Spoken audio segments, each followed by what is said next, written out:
Hello and welcome to CNM Podcast, and a happy Sunday to you. It's a joy to start a new month with you. This is 1st June. Such a joy that we are starting the second half of this year. I welcome you to this episode of today, which is going to be very, very exciting. We'll be with a guest that we were with some time back. We had a very interesting conversation, and we'll be building on that somehow. We'll be talking about something that is related to that, and I can't wait. I'm called MUVUNYI, and this is CNM Podcast. It's a talk show that is organized and sponsored by Christ for the Nations Ministries. And today I am with the founder and the president of Christ for the Nations Ministries, Mr. Norman. Welcome to the show. Thank you, Vital, for having us. Yeah, and with we are also with someone who is my favorite. Last time he spoke live to me. He's a pastor and he's a doctor. He has a doctorate. Yes. Dr. Joel, you're welcome again. Thank you so much for having me. It's a privilege to be back, and thank you for the hospitality and welcoming us so well.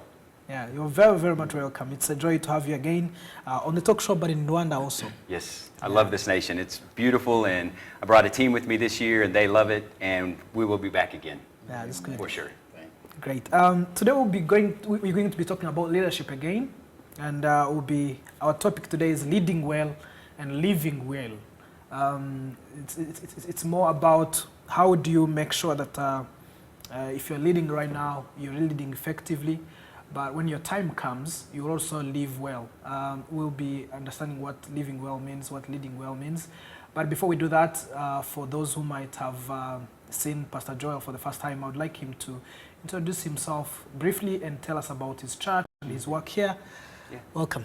Welcome, thank you.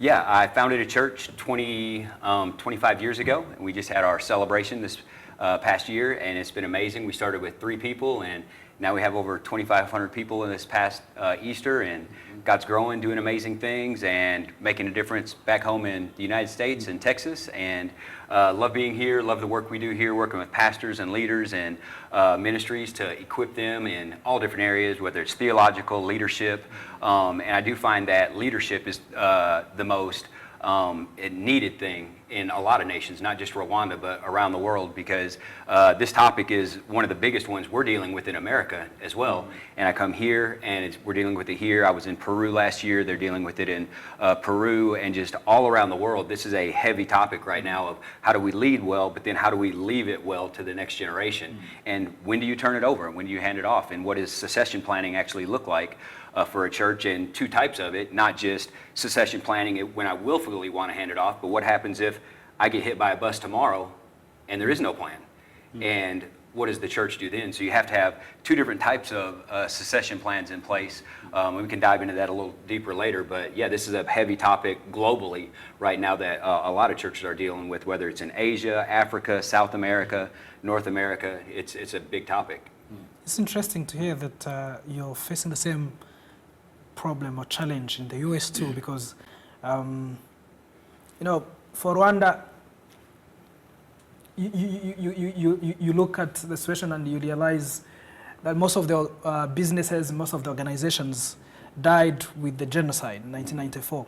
And there were new churches, new organizations, new businesses that were born after the genocide. And we like to think to ourselves that it's our special, unique challenge that we are at such a point in time where this generation that has started these organizations are kind of coming to retirement. And it's a time of transition. But it's interesting to hear that in the US too, where we have businesses that have been running for over 100 years, they are facing the same challenge. And I would like to tell our viewers that we are privileged today to have 2 important people that are going to teach us something great, because as Pastor Joel has just mentioned, he's been leading a ministry for 25 years. Norman has been leading Christ for the Nations Ministries for over 20 years. I think he registered in 2002, but he was involved in many other ministries even before. And we are speaking to people who have not only studied about leadership and read books about it. We are also talking about people who have experienced it, who have led organizations, and we're going to be sharing with us more about this topic. Something you just mentioned that is interesting is You know, we always think of succession plan as something you put there that would be put into, that would be executed once you die or once you grow old. But you just mentioned something that I had never thought about, and I didn't think about today, even though I was planning, even though I was preparing. You just said, what if someone was killed by an accident? What would happen? And I don't think that that's one of the questions that we ask ourselves more often. So please tell us more about what's your succession plan. Maybe before we do that, you could first help us to understand. I know you, last time you spoke to us about leadership, so I know you are very confident with the topic. Maybe let's start with how do you lead effectively, but then how do you live effective? And maybe you could touch also on the fact that we need the succession plan, even when we are still full of strength, even when things are still going great and all that. Yeah, so right now in my current state, I don't plan on succession planning or turning it over for several years yet. But in that case, if you're going to lead well, you have to think about how do I leave well.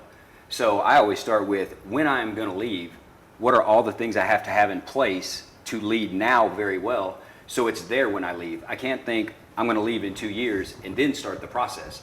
So I'm already right now constantly thinking and looking who could lead the church next after me, whether I'm here 10 years, 15 years, 20 years. I'm always looking for the next person that we can pour leadership skills into. There's several qualifications that I internally process when I'm looking for people and in that process. But to specifically answer your question, I always think with the end in mind. Like there is going to be a day that I have to step away.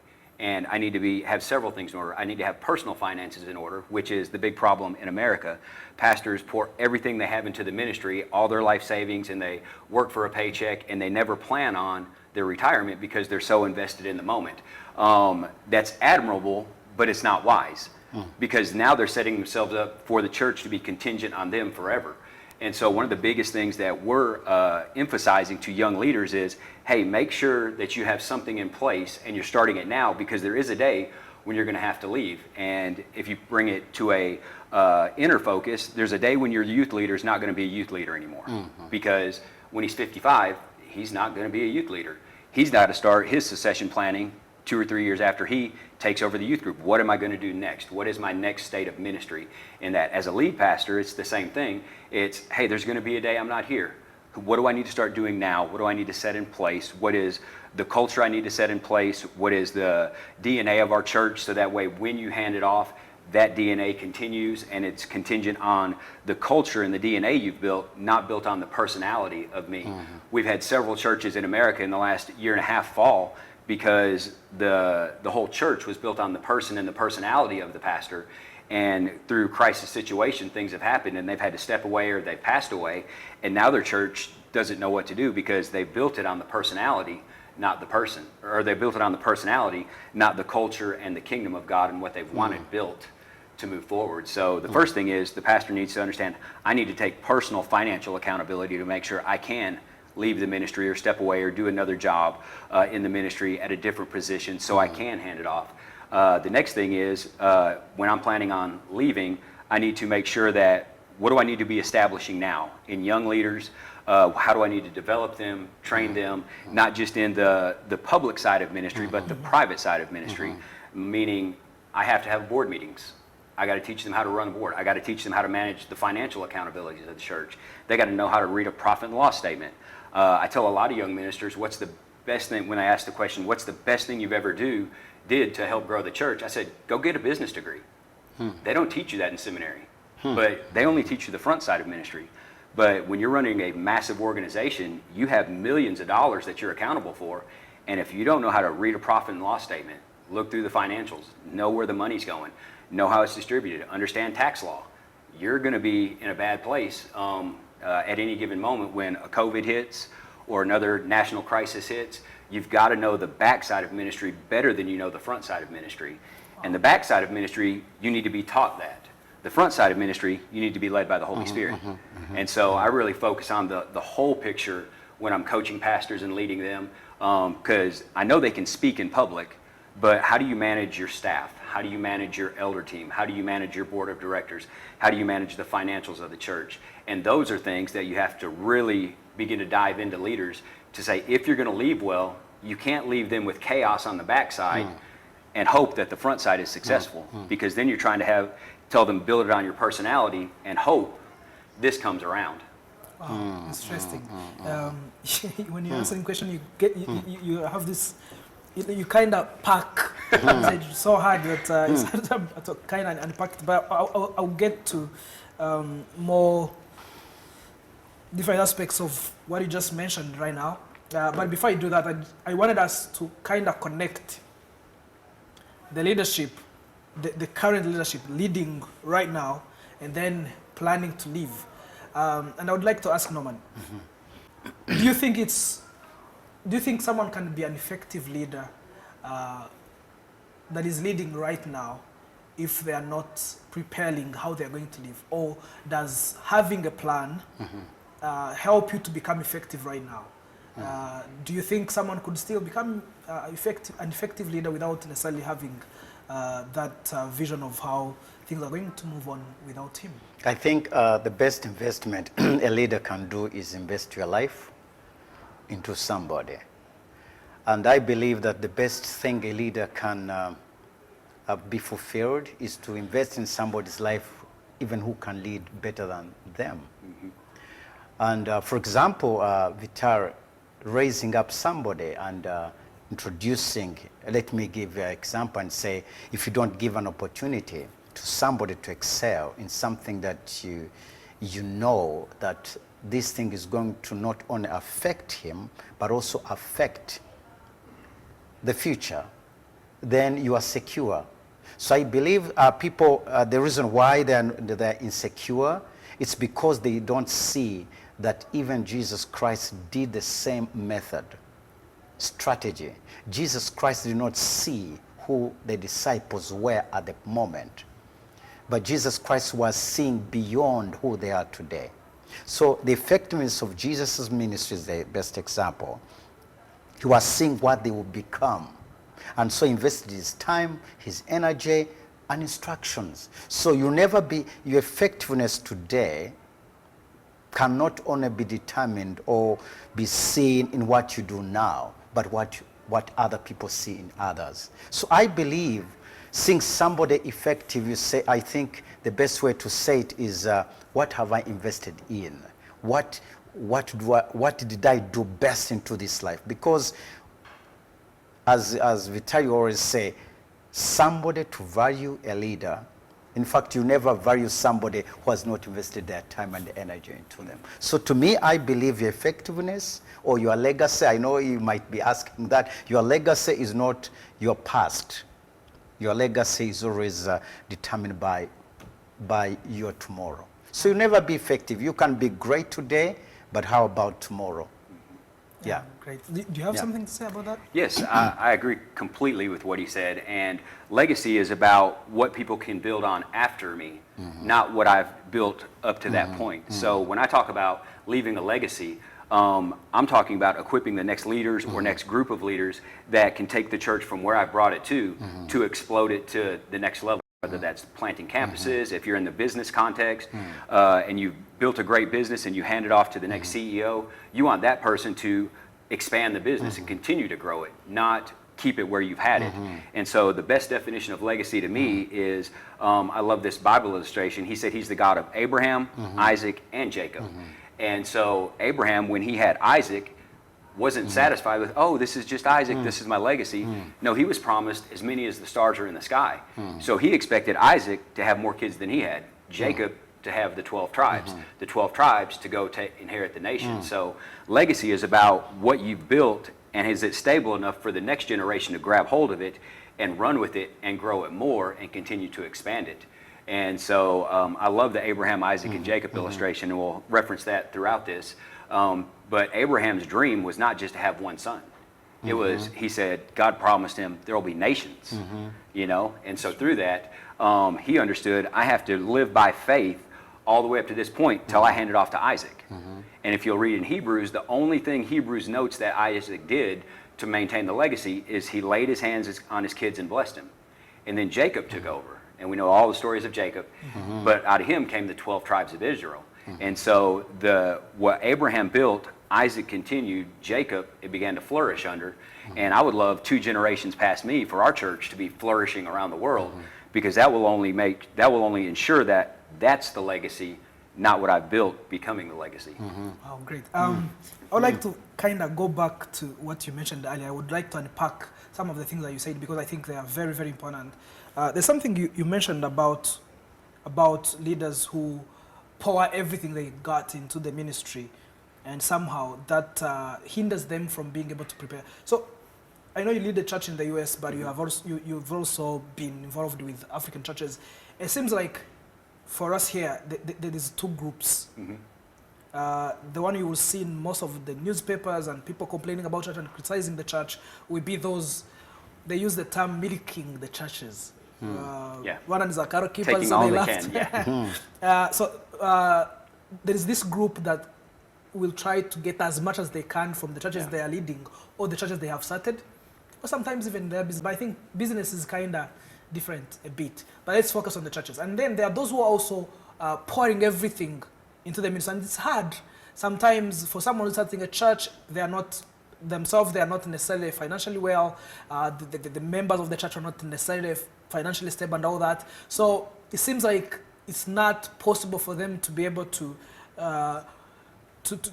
serve the ministry, to pour into the ministry and be able to manage their finances differently. And others have this concept of church as a family. So in a family, you pour everything you've got, and you don't necessarily have to have accountants that are going to manage the finances of the family and all that. And that's the same system they bring into the church. So I would like you to kind of speak to both groups. How do we do that effectively? How do we make sure that we're not pouring everything we got into the ministry and therefore hindering ourselves from being able to get out and the ministry have its own life? But also, how do you help those who getting everything they can from the ministry, and they're not necessarily using it to build other things, but they feel like, what do they call it? Like the bull that is thrashing the things. I don't know the kind of term that Paul uses, but the person that is serving in the ministry should serve them too. Yes. And it's what I call a both and, or a happy medium. It's this is why when I said the backside of the ministry is so important. With our government structure in our church, we have it established that we look out for the best interest of the church, and we will pour everything into the church. And there's been years I didn't take raises. There's been years I've taken pay cuts to make sure the church was sustainable and moving forward and continue to grow. But on the other side of that, they have enabled me also with my personal finances to invest how I want to and to make sure I save. And I've built the church, or God has helped us build the church in a way where the church is financially sustainable for the church, and then the church is able to pay the staff and pay the ministry workers in the staff to be able to manage their own finances in a way where they can make personal investments, they can do what they need to, where I'm not continually funding the work of the church. We've built it and governed it differently so the church is self-sustaining on its own. So if the crisis happens and I die, I'm not, the church isn't affected because it's not built on my financial stability. The other side of it, we have several pastors all over the world that, hey, every penny that comes into the church, the pastor takes his cut first, and he's going to make sure he's well off, and then I hope all the rest of y'all make it. That's wrong as well, because that's not the model that Jesus set. Jesus made very, very clear that his disciples were well taken care of. And he made sure he was always looking out for the best interest of those who were going to carry on the legacy. And so it is the both and. You have to build the church in a way where it's not sustained by what the pastor can contribute or what the pastor can give to it, or making sure the pastor doesn't have to give everything he has all the time to it to make it sustainable. The church must be grown and developed in a way where it becomes sustainable on its own. So that way then it can then pour back into the people who are working at the church, so they can personally invest and save and do what they need to do to be financially secure, where they can be able to hand it off one way. So it is the pastor helping the church, but the church also making sure the pastor has the ability to save and retire on his own. So am I being a servant enough if Christ, because that's what someone will tell you that Christ loved the church and he laid his life down for the church, and therefore I can't, it would be shameful for me to send my children to school when a preacher comes at my church and they can't have a break tea. in the kind of, is like, so we are coming from the extreme of being bossy, now to becoming servants, to the extent we want to lay, and this is one of the things I remember I asked Dr. Norman some time back. Many children from pastors' families will be, like, we hate their parents because it seemed like everything they had was poured into the church and the kids didn't have enough. So something like that. And I'm asking myself, how do you correct that, that side of being a servant leader and knowing the boundaries? Yeah, so you're coming from two different completely spiritual dynamics. And first off, you have the poverty dynamic, which is not godly. Then you have the uber prosperity dynamic, which is, I don't believe, godly as well. But there is a balance in the middle, because the Bible says a good man will leave an inheritance for his children's children. So you have to couple that with, Jesus said, I came to lay down my life for the church. Well, I can continually say, and Pastor Norman can too, that we have laid down our life for the church, because I know him as a person. He could go into the business world and make a lot more money. I could go into the business world and make a lot more money. So I'm laying down that life to give my life to the gospel, to spread the word of God, when I could be very selfish and go do all the stuff I want to do and make millions of dollars and say, well, I'll just give a little bit back to the church and maybe God will bless it. And so you have to break off this great big prosperity mindset that's taken over the world, but then you still have this poverty dynamic that a lot of churches still operate in, and you got to come to a healthy balance in the middle of, hey, I can do without some of this stuff for the church to be successful, but I'm not going to neglect my kids, because when I got married, I came in covenant with my wife to become a good husband and then become a good father, and then God called me to the church. And so I'm in covenant with my wife, so I need to make sure that covenant is established, but I'm called to the church, and I will lay my life down for the church in that process. So when you're in covenant with your wife and your kids, and then you have grandkids, you do have a responsibility there as well to take care of them and make sure they're taken care of, as well as making sure you're fulfilling the calling of God to the church when you step out by faith. Wow. Mr. Norman, Dr. Norman, why do you think, because there's been a lot of things going on in this country and in many other parts of Africa, where you find that every other organization is doing well in terms of the legal expectations that they have, especially when it comes to finances, but you find that many churches do not have any working financial system. People will tell you it's we live by faith. If we were to count how much money we are using, then we wouldn't have enough. I know that.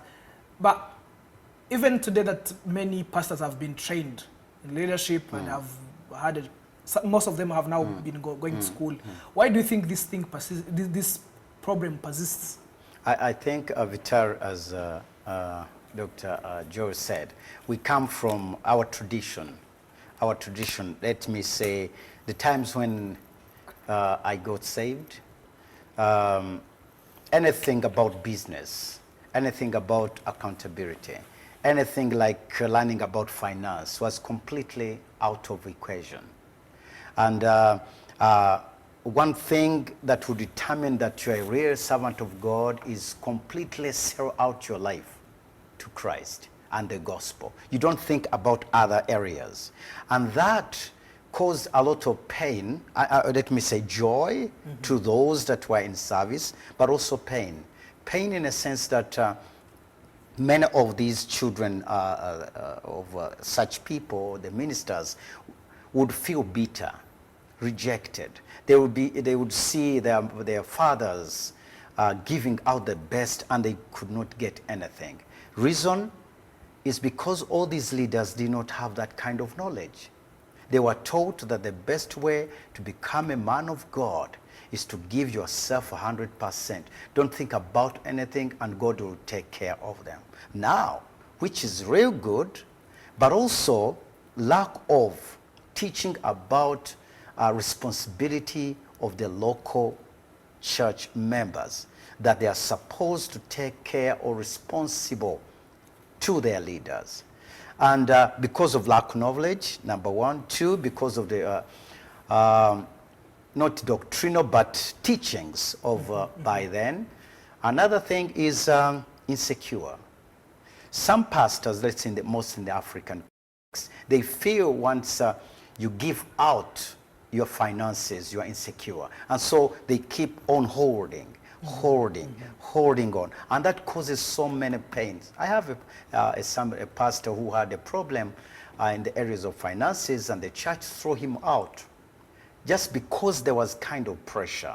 So to me, as well said, we must shift from the tradition, so to say, and come to let me say, to more realistic way of doing things. For example, Norman, I'm a preacher, I'm a minister, but I don't have the kind of finance, skills. So as a leader, as Pastor Joe was saying, that if you're good at this and you are bad at this, get somebody who is good at that. And I think that's why the government here in Rwanda and other countries are saying we need better systems. I think we need to be flexible, and I think we'll get out of those kind of traps. Tradition and insecurity causes those kind of things. I think when we are talking about this topic, there is so many elephants in the room. So the second one is also something you mentioned earlier, when you talked about the things you look for in the leaders you're raising. And I believe it's a very practical challenge in our country, at least for the people that I have talked to in person. They will tell you, most leaders will tell you that they need, let's say you have a number of mentees that you're mentoring, but you're looking for some things like loyalty, because you say, I've poured so much into this ministry, I wouldn't want to leave it with anyone just anyhow. I want someone who is loyal to me, someone that I know for real that is going to be able to take care of, that is going to have a heart for this ministry once I'm not around. And if you talk to mentees, they will also tell you, why would someone want me to treat them as parents if I don't see this parenthood in them? I'm also waiting for them to start treating me like this, for me to be able to show more loyalty and all that. And when you look at other institutions that are not necessarily, that are purely, purely organizational, if I may call them that, like military in Rwanda, I think military sector in Rwanda is the most effective, if we could say, because even when it comes to succession, I think it's the one sector that you look at and they have executed a successful succession in the ministry and in all the kinds of different sectors that they have in the military. But you look at all these other, and I think maybe it's because theirs is rules and laws and something has to be followed, discipline and all that. So maybe it's not that hard to but in these other settings where it has to be a bit of a family and also a bit of organization, and I'm looking at my children, my biological children. I don't have one that is interested in my business, but I have others that are interested in business, but I'm not sure that they are interested for the right reason. So in the end, how do you filter all that and get to train people that you can trust, that are going to be able to take something on to continue to serve God even after you're not around? Yeah, so I look for people who, in English it translates a little different. I look for people who try really hard and are very teachable, not the most talented. So I want somebody that's going to put out a ton of effort. And if it takes them 10 hours to do a 5-hour job, as long as they're putting out a ton of effort to do it and they're teachable, I can get them to the place where they can do it in a 5-hour or 3-hour time span. It's the people who are talented, who think they're entitled to take it over, that I avoid. I'm looking for people who are humble and are going to try. They're going to give it 100% of their heart. And as long as they're teachable in that process, where they're open to correction, it's like, hey, you did good, but it took 5 hours too long. Tell me what you did. Can I teach you a better way? And those are all simple tests that you're always evaluating people when they go through it. And so there's always opportunity for me back home. I can hire people who are very, very talented. But talent is also a curse, because you don't have to try. And you don't build work ethic. You don't build character. You build character by going through the trials. And I want people who will try and fail, and then I want to see how they get up and try again. And I want them to keep trying and keep putting effort out, keep growing themselves, keep being teachable. And if they try and they're teachable, they're getting green lights. It's like, all right, there's potential in this person. What do they look like for the next 5 years? When I go and hire just a very talented person, and they don't have to try, and then they fail, and then I say, hey, let's do it this way, they're like, well, I want to do it this way, because their talent is overriding their ability to be teachable. So I don't look for the most talented. Jesus didn't go after the most talented. You know, he went after the ones who he knew were going to be the hard workers. They were fishermen. You know, they were out there in the grind day to day. And he knew if they would put out that effort for catching fish, they'll put out that effort for catching people. I just got to teach them how to catch people rather than fish. So what I'm looking for when I build staff, when I build culture, I'm looking for work ethic. I'm looking for people who try, who put out effort, who are teachable, who are open to correction. I have people in my life that, I got 3 great pastors in my life that if they see me doing something, getting off base, they'll call me and say, hey, what was that about? And I'll explain it. And if they bring in correction, I'll be like, hey, I'm going to adhere to your correction, because you're seeing something running a 20,000 member church that I'm not seeing running a 2,500 member church. Teach me. And I want to see people who try and are teachable. And I don't avoid the most talented, but those aren't the ones I'm going after. Because when you invest in people who will try, and then they're rewarded for their efforts, and they can continue to grow and be teachable, they're going to be the loyal ones. They're going to be the ones that stay with you. I have 2 staff members on staff that have been with me, one 24 years and one 23 years.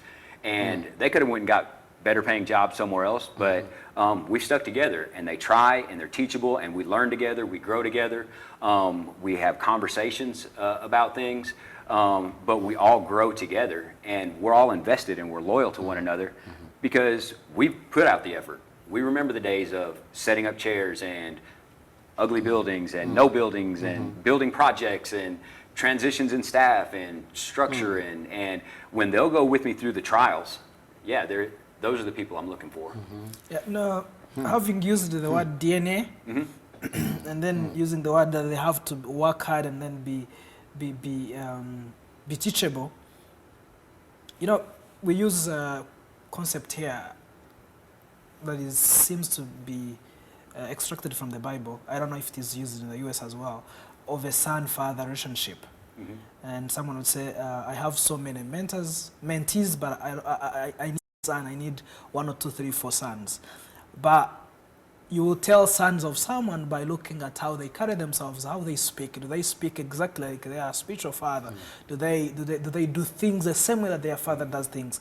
And someone could be, we know some people that would like to contribute, that would like to serve God and all that, but every time I look at so-and-so that you consider your son as a pastor, like, this person has given up their uniqueness, their identity. They have become like Pastor Joel. And I don't want to become that. I want to serve God. I want to pour everything I've got, but I don't want to become like Pastor Joel. I feel like I'm different and all that. So how do you make sure that you don't turn these people who are working very hard, who want to serve God wholeheartedly, who are teachable, into other versions of you? Yeah.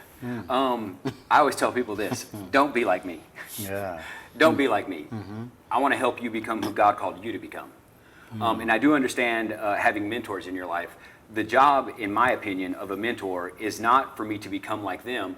It's for them to teach me from their mistakes and help me become who I'm called to become.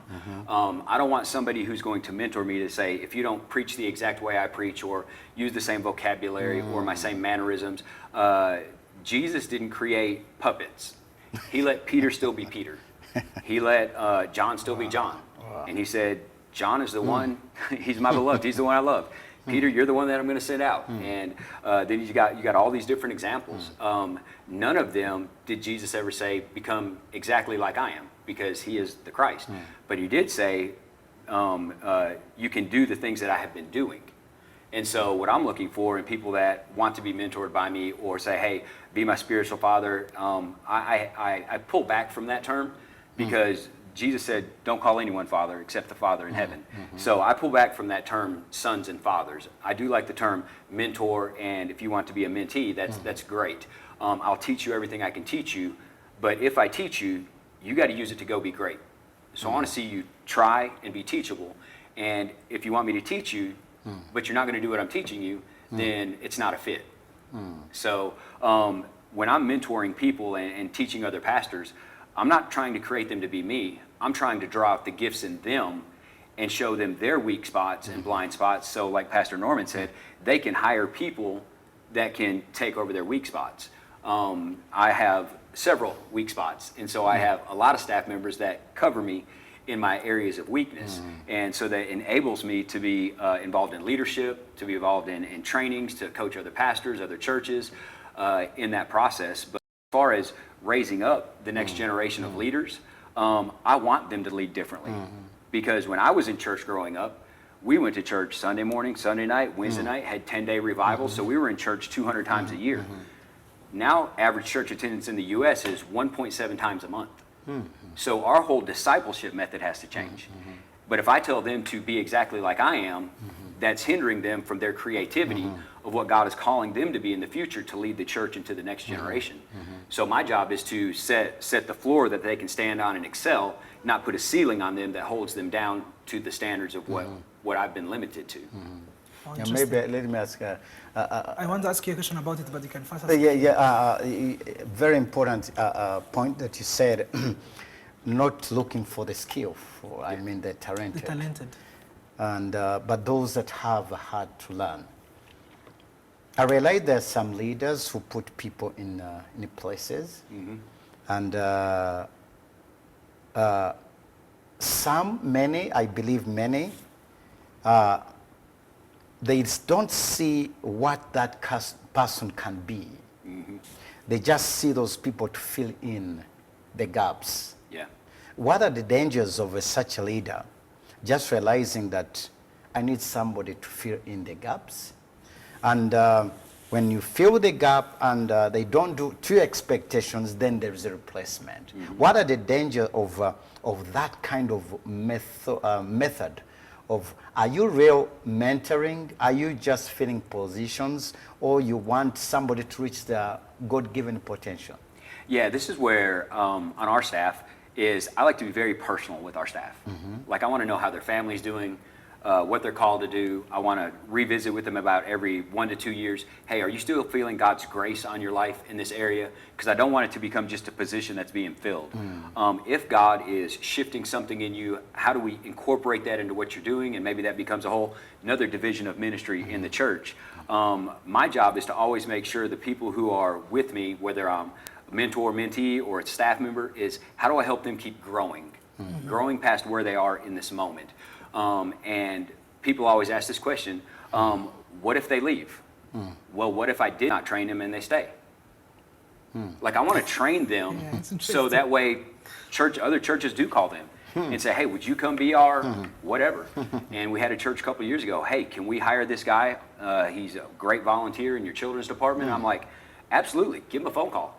I don't have a position opening up for him in the next couple of years. And if he was called to full-time ministry, I want to have trained him in a way that when he goes out to another church, we bless him, we send him out, we don't let him go, we give him the favor of God, we have a connection with the other pastor, and every time I see him in the grocery store, we still talk and catch up, and there's no bad relationship. I don't hold my staff like this, like, please never leave, please never leave. I hold my staff like this. If God has grown you to the point where he's given you an opportunity to go excel and expand the kingdom in an exponential way, by all means, I'm not holding you back. So I want to train people so they're sought after, not keep people hindered so they're not growing. I don't own the people. I don't own them. It's an interesting question. I steward them. You don't own them. I don't own them. They're not mine. They're not my possession. I don't make them sign contracts that I'm going to work for you for the next 5 years. I promise I'll never start another ministry. I promise I'll never go to another church. And if I go to another church, it'll be not closer than 50 miles away. I mean, you've heard all these stories. I don't do that. My employees are not contract labor. They are people God has gifted me to steward. And if I don't stand before God one day and he looks at, per se, our children's director and say, wow, you really hindered her growth. I had this plan for her, but you kept her stuck here. Like I'm standing accountable before God one day. So I hold my staff very open for their growth, for their potential, for if God calls them to a different position in a greater place, let's go. That's a success for me. Like, no teacher wants their student to be dumb when they're done. Yeah, yeah. All teachers want their students to go on and excel, go to college, get a bachelor's, master's, doctorate. And that's a banner for the teacher to say, I've led thousands of students and 70% of them got their bachelor's, 50% of them got their master's, 25% got their doctorate. That's the sign of a great teacher. And as pastors, we think differently. They're my people. They're not your people. They're God's children. And I must steward them as their gods. Yes. And I want to see them flourish and grow. So if you train him too hard, what if he goes somewhere else? But if you don't train him, what if he stays and he's untrained? Yeah. That's interesting. The question I want to ask from what he said, goodness. I wanted to ask you, there's a Kinyarwanda saying, that's like saying a shoulder can never outgrow the head. And it's mainly said in terms of leadership. That's so if I started the ministry, if I've pastored this church for 25 years and I've actually funded it, no one should outgrow me. And that kind of brings some sort of fear among the leaders. And they'll be like, unless you are my DNA, and not to mean the DNA that you're talking about that it has to do with culture, but my DNA as in, no, not even blood. My DNA as in you speak the way I speak, you preach the way I preach, you walk. People get to a point when they can't even start to walk like someone walks.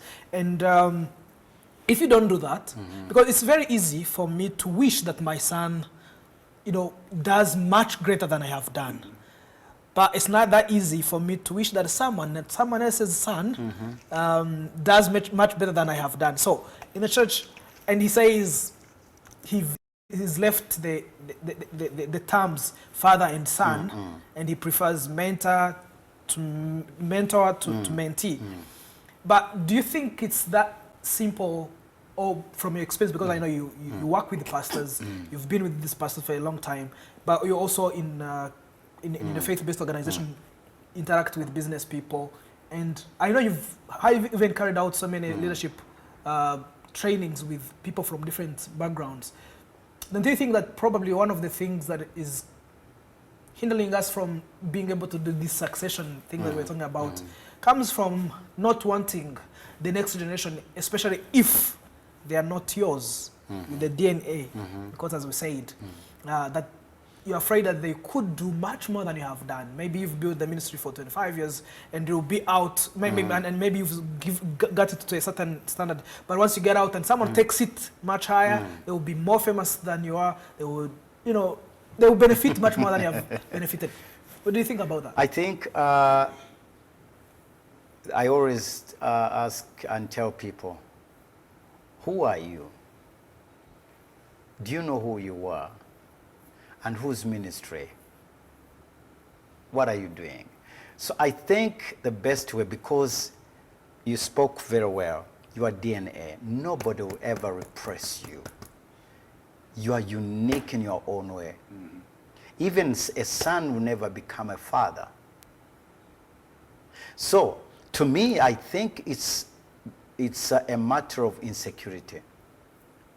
Once you know what God has called you, that settles everything. I think, for example, these talk shows, you have an idea. Now, Vital holding all these programs, to me, I feel more blessed. I see these broadcasts going higher.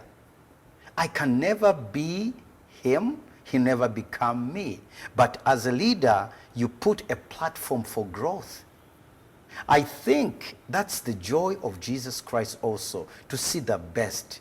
So to me, Vital, I think, if you don't know who you are, then of course you don't know what you can do into others. To me, I think that's the most important, problem.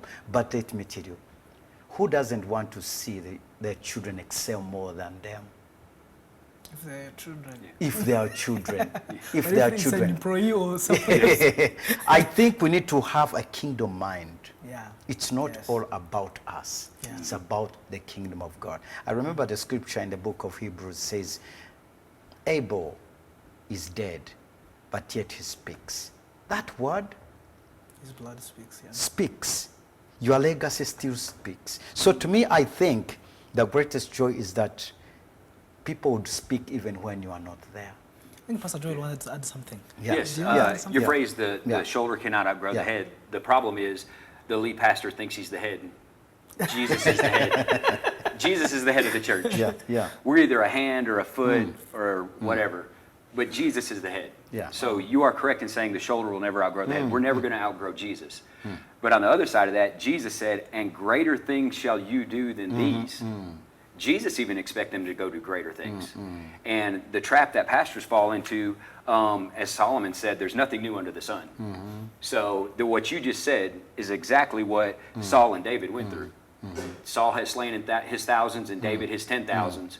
And when Saul heard that David had slain his 10,000s and they were praising him, he had a choice. He could have let David go be great, which would have made him great, and he could have been an ultimate amazing king, or he could have let fear, bitterness, and insecurity set in, which is what most pastors do. And so they try to repress the Davids under them, when our job is not to repress David. David was called to Saul.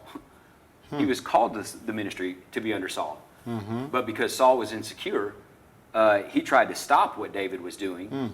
And you know the plans of God.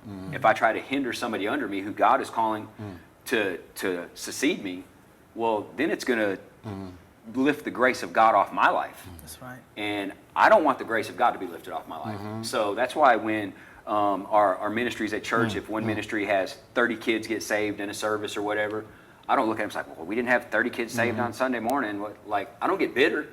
That's a testimony to the leadership and the culture we've built, that life change is happening in our church. So when we can learn to celebrate other people's victories and celebrate other people's wins, especially when they're on the same staff or on the same team as you, and not get jealous or bitter or envious, it changes everything. And so I know that everything that my staff does and all the great things that they're accomplishing, whether it's young adults, students, community life, events that we put on, and they run with it, they're in charge of it. I just get to show up and smile and like give them all the credit in the world, because ultimately they know that I'm leading the church.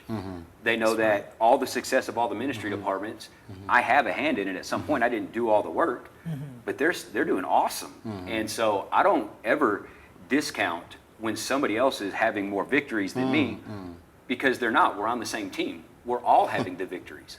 Yes, right. And so many pastors around the world, not just here and in America, they have this set up. It's like, well, I've got to do great things, and if somebody on my staff gets more attention than me, then, oh my gosh, I'm failing, something's wrong, I'm getting jealous. And I'm like, no, give them all the attention. They earned it. Let them be celebrated, and celebrate with them, because I'm raising up people to be released into the kingdom, whether they stay at our church or whether they go. It's just the mindset that I believe is a healthy environment. So your effectiveness is by delegating. Yeah, very much so. Like that's what Yeah, said yeah. last time. Yeah. I think it's well said. Someone once wrote and said that the other verse that says, rejoice with those who are rejoicing and mourn with those who are mourning. Say that mourning with those who are going through tough time is much easier, but celebrating with others, especially if they are doing much better than you are, sometimes can be difficult for Christians. But yeah, from what we have discussed tonight, someone might have heard you say, what if you died tomorrow? And I heard Norman say, if you don't have a succession plan, if you're not planning for the future, you definitely are not doing well right now. But they're still struggling with what does that succession plan even looks like? How in real sense, how practically can how can I execute it? I want it now. I want to be able to build something that's going.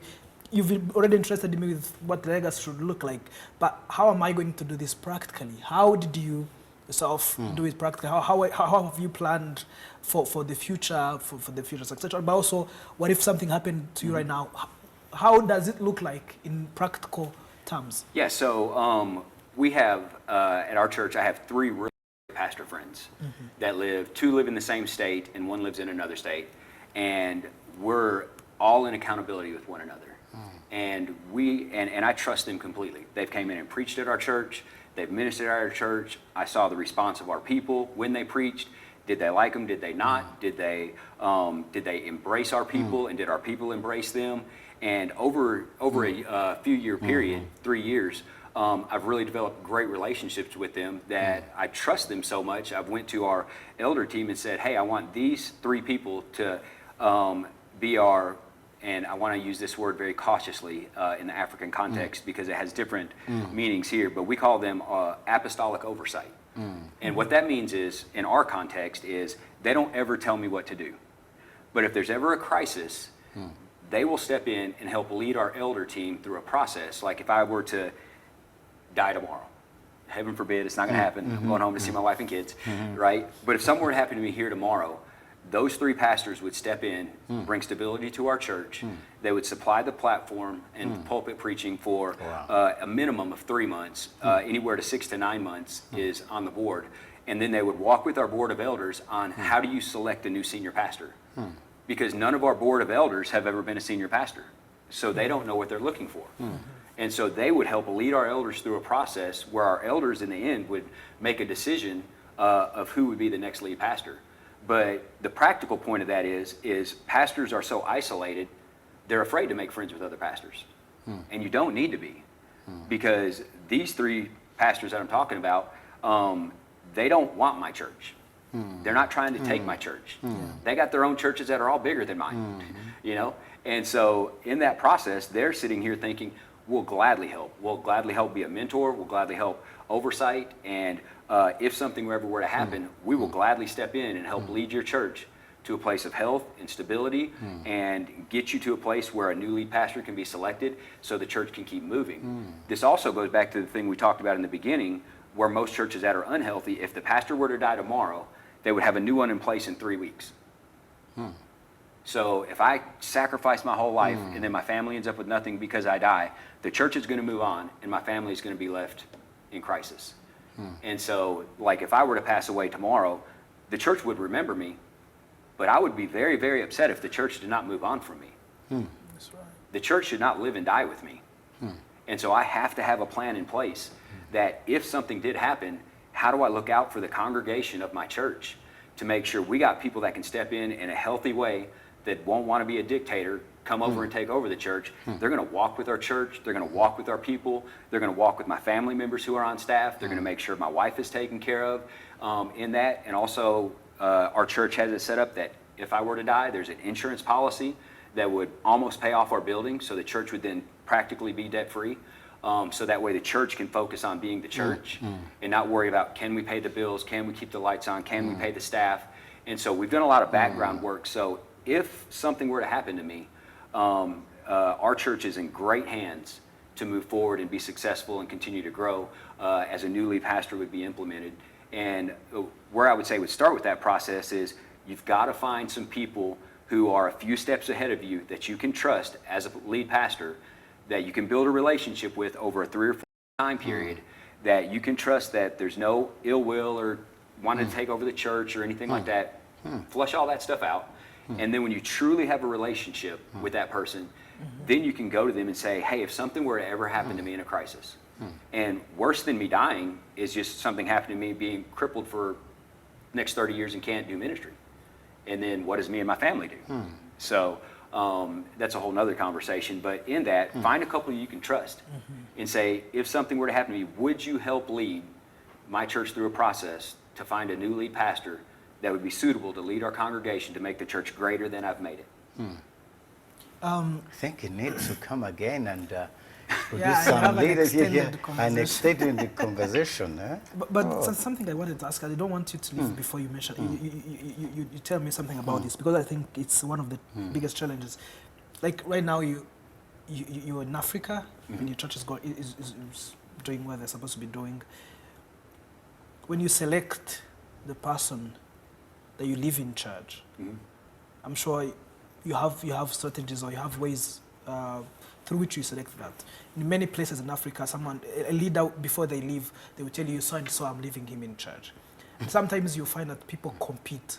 Like you find that in your next circle, your closest circle of the people from which you choose who takes the lead, people will try to compete for that. How do you deal with that? How do you solve that? Yeah, that's solved through your organizational structure. So our organizational structure is I'm the lead pastor, then I have 3 executive pastors that run all the ministry operations of the church.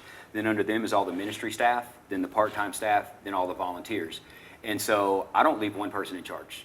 My executive team's in charge. And if it's a community life issue, then this executive pastor needs to make the decision to fix it. And he consults with the other 2. But each one knows their lane very well, and we don't step over in other people's lanes because the way our org structure is built out, they know that my one executive is over day-to-day operations and HR and finance, and then my other executive is over facilities and then all community life, and then my other executive is over next gen and all of onboarding. So if it's a next gen onboarding problem, it's his responsibility to fix it, with understanding that he needs to communicate to the other 2 that are there to get insight on how would you fix this and make it happen. But when you have a very clearly defined organizational structure, everybody knows where their responsibility starts and stops. And so it's easy to fix the problems. And when I'm gone, nobody's in charge. So would you Like say those that 3? building a structure like that solves the problem of competition? Yes. Because in that process, they're not competing with each other because they all have completely different job roles. And so how that's defined, though, is most churches, if they have our structure with a lead pastor and an executive team of 3 people, they all have job descriptions that are kind of the same. So that does breed competition. These 3 all have completely different job descriptions. So there is no competition in who's going to lead when I'm gone and that. So they lead it. But because they got such great employees under them, they really don't have that much problems when I'm gone. So for example, right now we have one of our pastors is on sabbatical because he's just had a baby. Another one just started sabbatical when I'm gone. That's an exec pastor. When I get back, another one's going on sabbatical.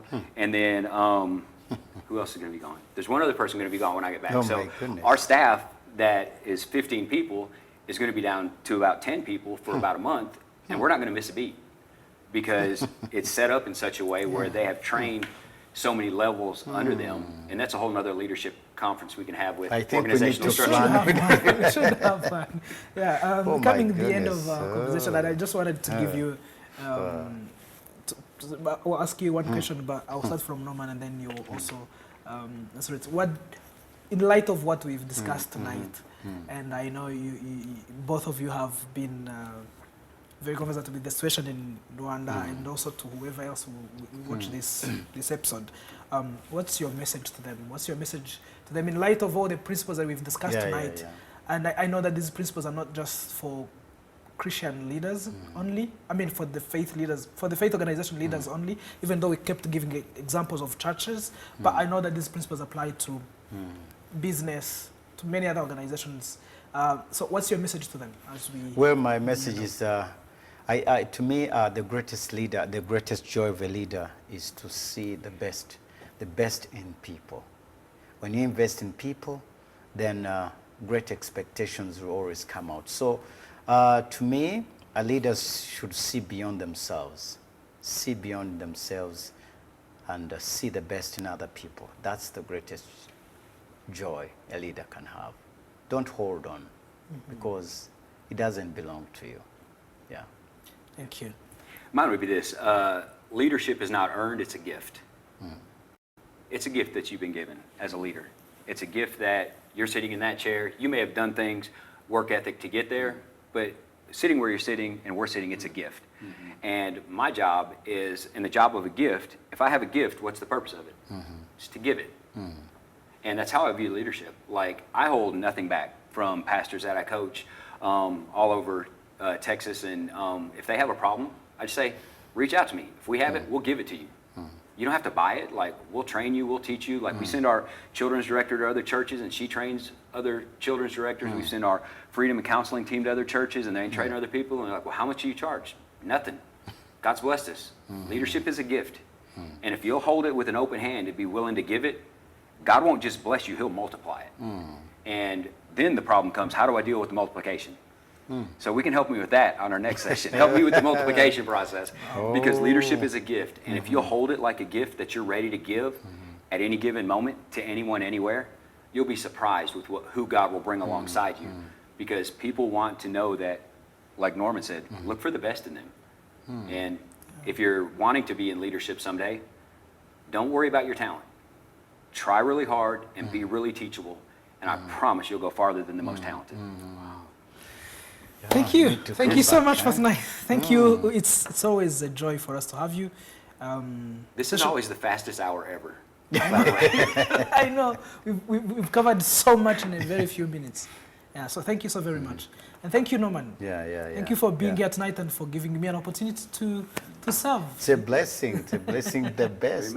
And thanks to our viewers for always tuning in and for always interacting with us about this content. I'm sure that tonight we've given you a lot to digest, and would like to hear more from you. Please send any questions you might have to us. You can use our social media platforms, and we'll try to get Dr. Norman to answer them since Pastor Joel will not be around. But you can still contact him, and maybe we might find a way to communicate. So thank you so very much. This is CNM Podcast, and I'm Vitali MUVUNYI. See you next Sunday. God bless you.